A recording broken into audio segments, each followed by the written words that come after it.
আজকে তার বিষয়ে একটা কথা জানলাম। আমি এতদিন জানতাম সে তার ফ্যামিলির কারণে আমার জায়গা গেছে, কিন্তু সে যে তলে তলে এত কিছু করছে এইটা আমি জানতাম না।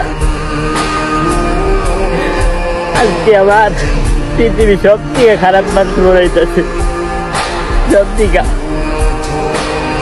আজকে আমার জীবনটাই রাখতে মন যাইতেছে না। তুমি আমার সাথে 2টা বছর নাটক কইরা আমার জীবনটা শেষ করে দিলা। আমি তো তোমার জোর করছিলাম না ভাই যে আমার তোমার ভালোবাসতে হইব। তুমি আমার লগে কেমনে 2টা বছর নাটক কইরা আমার জীবনটা শেষ করলা। এই চোখের পানির জবাব ওই উপর আলার কাছে কিন্তু তোমার একদিন দিতে হইব। একটা কথা মাথায় রেখো।